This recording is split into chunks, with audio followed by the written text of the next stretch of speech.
મજબૂતાઈથી એક વાલી તરીકેની જવાબદારી નિભાવી રહી છે। મીડિયાના પત્રકાર ભાઈઓ કે જેઓ અમારી વચ્ચે ઉપસ્થિત છે, સર્વે સંયુક્ત રીતે નક્કી કરવાનું છે કે વોર્ડ નંબર 1 ને વિકાસની રાજનીતિથી આગળ વધારવાનો છે કે ખાલી સોશિયલ મીડિયા ઉપર જ વિકાસ દેખાડવાનો છે। મને ખાલી એટલું કહો કે તમારા કોર્પોરેટર્સ ક્યારે તમારી વચ્ચે આવીને ઉભા રહ્યા, ક્યારે તમારા સુખ દુઃખના સાથી બન્યા? જો બન્યા હોત તો આ વિસ્તારની દશા કંઈક અલગ હોત, પણ અમને કોઈ રસ નથી। ન તો તમારી સુખાકારીમાં રસ છે, ન તો માતૃશક્તિના ઉત્થાનમાં રસ છે, કે ન તો વિકાસની રાજનીતિમાં રસ છે। એમને ફક્ત અને ફક્ત તુષ્ટિકરણની રાજનીતિમાં રસ છે।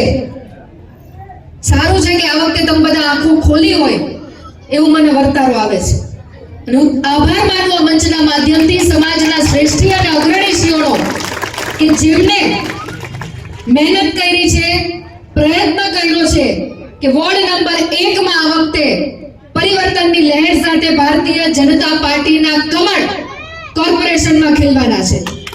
જાજુ નથી કે હું વિનંતી કરવી છે, અને વિનંતીની સાથે સાથે ખાતરી પણ આપવી છે કે 28મી તારીખે જ્યારે પરિણામ આવશે અને 1 નંબરનું પરિણામ કમરની ફેવરમાં આવ્યું એટલે તમારે પછી ચિંતા કરવાની જરૂર નથી। આ ચારે ચાર જણા ચિંતા કરવાના છે, એની ઉપર અહીંયા આગેવાનો બેઠા છે, એ ચિંતા કરવાના છે અને અમે ચિંતા કરવાના છીએ।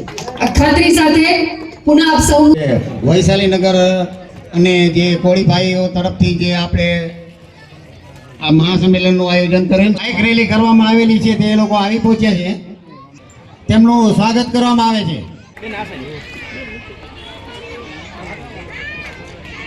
કરવાની જરૂર નથી, બીજું કોઈ જરૂર નથી।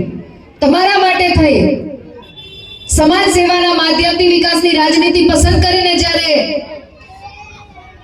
ભારતીય જનતા પાર્ટીના ઉમેદવાર બન્યા હોય ત્યારે આપણી બધાની એક નૈતિક ફરજ બને છે કે આ દેશનું સુકાન સંભાળતા દેશના યશસ્વી પ્રધાનમંત્રી નરેન્દ્રભાઈ મોદી સાહેબે જે સ્વપ્ન જોયું છે કે વિકાસની રાજનીતિથી આગળ વધવું, છેવાડાના માનવી સુધી પહોંચવું, દરેક સમાજને ન્યાય આપવો, કોઈ પણ સમાજ વંચિત અને પીડિત ના રહી જાય, યુવાનોને રોજગારી આપવી, માતૃશક્તિને રોજગારી આપવી, આ પ્રકારના પ્રકલ્પ, આ પ્રકારના સંકલ્પ સાથે જ્યારે અમે તમારી અત્યારે વચ્ચે ઉપસ્થિત રહ્યા છીએ, મજબૂતાઈથી એક વાલી તરીકેની જવાબદારી નિભાવી રહી છે। વાલી દીકરી યોજના હોય, સુકન્યા